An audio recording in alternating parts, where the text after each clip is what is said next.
next we have to determine which radio button is selected. So to do this, we use an if statement. And so we say if, I'm just going to use brackets here. I'm going to say if document dot, and again I'm going to use the get element by its ID. Oh, sorry. I'm in brackets here. We're going to put the male for the radio box. I think it had an ID of male if we have a look here. So yeah, the radio box for male had an ID of male.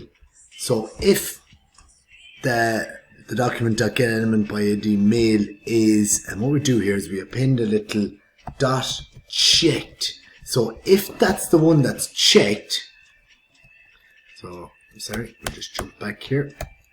Click this down and click this one down as well. If that's the one that's checked, well, what we want to do is I'm going to create a little variable called let gender field equal document dot get element. You could have just said male here, I suppose, but element by ID, and what we get here is male. Yeah, we didn't. I don't think we need to put that in there. But then, else if, I'll copy this line here. What we do is underneath this, else if document.get element by ID female is checked. If the female one is checked, what we do is we're going to let gender field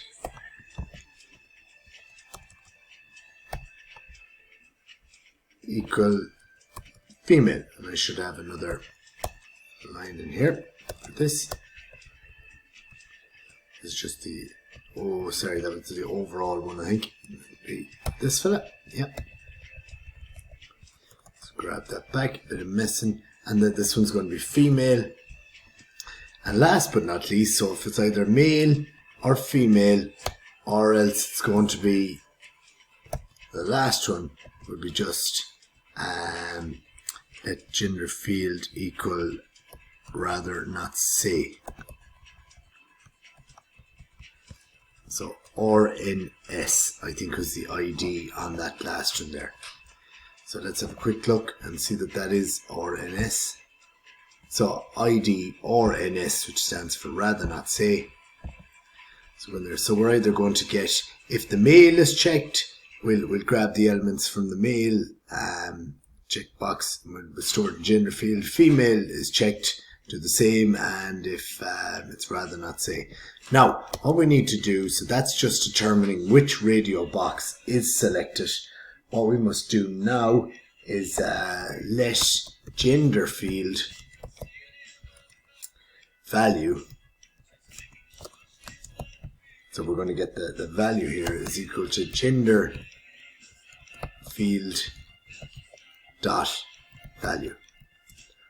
And finally, we're going to set back gender field there again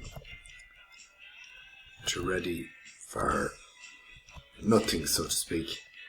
And that's how you get your radio button selection.